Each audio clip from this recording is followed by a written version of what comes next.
ಗೌರವಾಧ್ಯಕ್ಷರು ನೋಡಿ.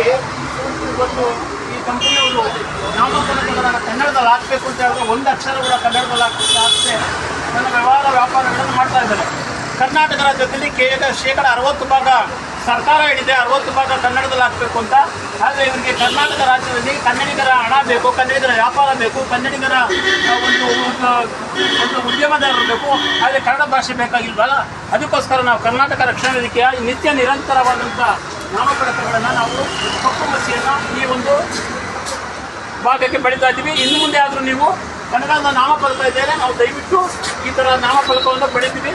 ದಯವಿಟ್ಟು ನಾಮಫಲಕಕ್ಕೆ ನೀವು ಮುಂದೆ ನಮಗೆ ಕರ್ನಾಟಕ ರಾಜ್ಯದಲ್ಲಿ ಕನ್ನಡದ ನಾಮಫಲಕ ಇಲ್ಲವರೆಗೂ ನಾವು ಬಿಡಲ್ಲ. ನಿತ್ಯ ನಿರಂತರವಾಗಿ 14ನೇ ದಿವಸಕ್ಕೆ ನಾವು ಇದು ಬಂದಿದ್ದೀವಿ. ಬೆಂಗಳೂರು ನಗರದಲ್ಲಿ ಕನ್ನಡದ ನಾಮಫಲಕ ಇದ್ದರೆ ನಾವು ಯಾವುದೇ ರೀತಿಯಾದಂತಹ ಅವಕಾಶ ಪಡಲ್ಲ. ಕನ್ನಡ ಅಕ್ಷರವಿಲ್ಲದ ಜಾಗದಲ್ಲಿ ಅನ್ಯ ಭಾಷೆಗೆ ಅವಕಾಶ ಇಲ್ಲ.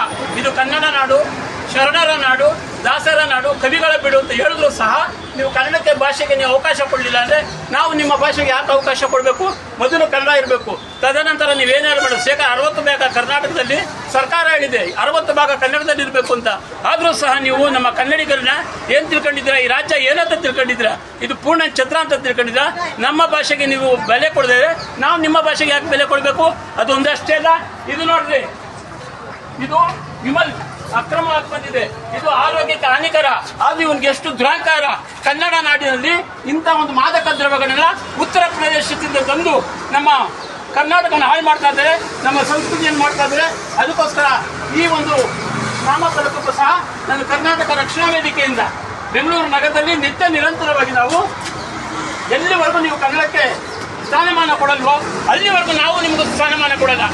ಇದು ಕನ್ನಡ ನಾಡು, ಕವಿಗಳ ಬಿಡು. ಕರ್ನಾಟಕ ರಕ್ಷಣಾ ವೇದಿಕೆ ರಾಜ್ಯಾಧ್ಯಕ್ಷರಾದಂಥ ಶ್ರೀಯುತ ನಾರಾಯಣಗೌಡರು 14 ದಿನಗಳ ಕಾಲ ಜೈಲುವಾಸ ಅನುಭವಿಸ್ಕೊಂಡ್ರು ಸಹ ನಮ್ಮ ಕನ್ನಡಿಗರು ನೀವು ಕೊಡಲಿಲ್ಲ ಅಂದರೆ ಇಂಥ ಅಯೋಗ್ಯರಿಗೆ, ಇಂಥ ಮಾದಕ ದ್ರಸ್ತ ವಸ್ತುವನ್ನು ಮಾರಾಟ ಅಂತ ಇಂಥ ಅಯೋಗ್ಯರಿಗೆ ನಾವು ಕೊಡಲ್ಲ. ನಾನು ರಾಜಾಜಿನಗರ ನವರಂಗ್ ಚಿತ್ರಮಂದಿರದ ಬಳಿ ಬಂದಾಗ ಈ ನಾಮಫಲಕ ಇತ್ತು. ತಕ್ಷಣ ಇಲ್ಲೇ ಹಿಡಿದು ನಾನು ಈ ನಾಮಫಲಕಕ್ಕೆ ಕಪ್ಪು ಮಸಿಯನ್ನು ಬಳಿತಾ ಇದ್ದೀನಿ.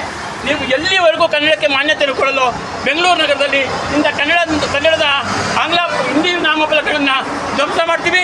ಇದಕ್ಕೂ ಬಗ್ಲಿಲ್ಲ ಅಂದರೆ ಸುಟ್ಟಾಕುವಂಥ ವ್ಯವಸ್ಥೆ ಕೂಡ ನಾವು ಮಾಡ್ತೀನಿ ಅಂತ ಎಚ್ಚರಿಕೆಯನ್ನು ಈ ಕಂಪನಿಯವರಿಗೆ ಕೊಡ್ತಾ ಇದ್ದೀನಿ. ನಮಸ್ಕಾರ.